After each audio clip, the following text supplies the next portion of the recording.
throughout the entire history of dunking, there's been a dunk that is considered the Holy Grail. It's like the hardest dunk, and I don't know why it's such a cool thing, but right, everybody knows the Eastbay. The Holy Grail is doing a double Eastbay, putting the ball between your legs 2 times, and it is very freaking hard. Everybody's tried it. Nobody even gets close. But yeah, it's kind of like the Mecca. It's whoever hits that dunk is probably going to be considered the best dunker of all time. 3, 2, 1.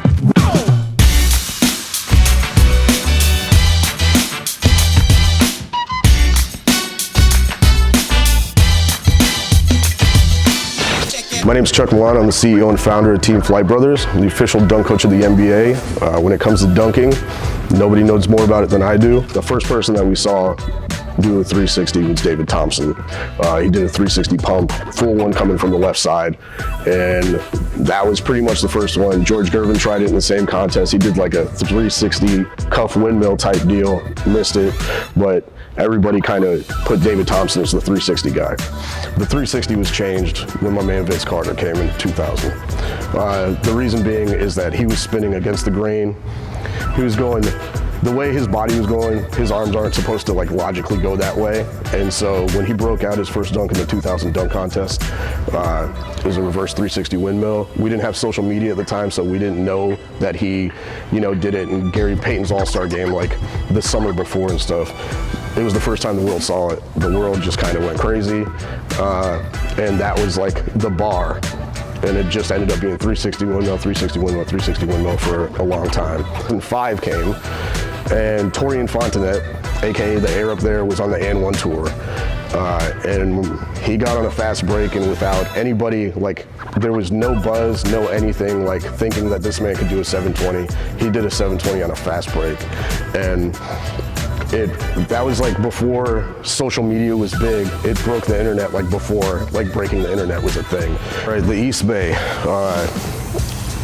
Everybody kind of got familiar with the Eastbay, which is also between the legs dunk. Everybody got familiar with that in 1994 when Isaiah Ryder did it, the NBA dunk contest. And a lot of people thought that that was the first time that had ever been done. Actually in the 84 dunk contest, Orlando Wardge did it his second dunk of the contest, and that was completely overlooked. But instead of going the way that Isaiah did from left to right under his leg, he went what we call the Jay Rich way. He went right under left. And the thing about the between the legs dunk is that if you're going to be a dunker, if you are going to be considered a dunker, you have to be able to do that dunk. That dunk is revolutionized by people adding things to it. Jason Richardson added throwing it off the backboard going between the legs. He went doing it, and then Air Up There came along with And1, and he was doing it every game. He was the first person that was doing it consistently. And then it was crazy because he was doing that in 2005 on TV, and it took until 2014 for somebody to do a 360 between the legs in the NBA slam dunk contest. And then there's an added, just recently added to the Holy Grail dunks is the between the legs behind the back dunk. And 2 guys that have done this is Isaiah Rivera and Jordan Southerland. So for somebody to pull off a double between the legs dunk, what they're gonna have to have already is outstanding hang time vertical. So you're gonna need probably a 45 to a 52 inch vertical leap. Technique 100% has something to do with it. I would say that it's a 50-50 thing.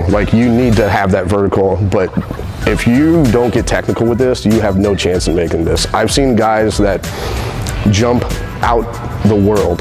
There's dunk legends like T-Dub, Air Up There, Guy Dupuis. Those guys, if they were technical, if they would have paid attention to techniques and done some stuff like that, they could have done the dunk, but they couldn't get the technique. So that's how hard this dunk is, and it's crazy that we have 3 guys that are this close to hitting this dunk. Jordan Southerland. So Jordan Southerland, AKA the 1 foot god, that's what he is. He's the 1 foot god. Any dunk that you can think of off of 1 foot, he's doing. He does stuff that nobody else has done and nobody else really tries. He is reckless when he tries his dunks. So his body is just he jumps and his shit's just flailing everywhere. He doesn't so much have a technique when it comes to his run up. It's just like kind of a freestyle type thing, but he knows what he's doing. So I guess I would call his like style like controlled chaos. But he's gonna go one leg, and he's doing the between the legs behind the back, which is the closest thing to the double between the legs.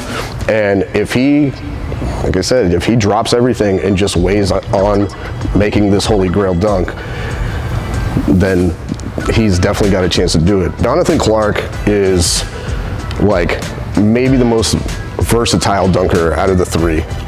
He can jump off of one leg, which he's completed a double between the legs dunk on 9 feet or 9.5 feet off of one leg, but he also has an outstanding vertical. He can do an elbow dunk off a standing vertical. He can do 360 between the legs easy. He's tried 360 between the legs twice before. For him to make this dunk, I think he's gonna have to kind of lock in on how he's going to complete this. Are we gonna go for 2 feet, or are we gonna go for 1 foot? I think probably gonna end up going 1 foot because he already has like the body control with that 1 foot. Isaiah Rivera. It's like wild for me to see Isaiah. I mean, it's cool. It's cool for me to see Isaiah Rivera like here.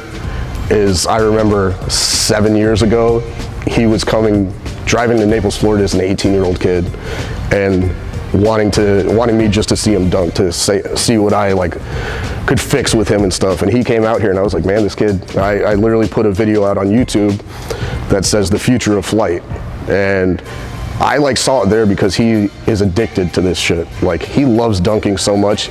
He's one of the 3 or 4 people in the world I've ever talked to that I'm like, he might love this as much as I do, man. Like, and that's all, everything he does, like every second and hour of the day, it's just meticulously like revolved around dunking. If I had like a favorite of who was gonna complete this dunk first, it'd probably be Isaiah.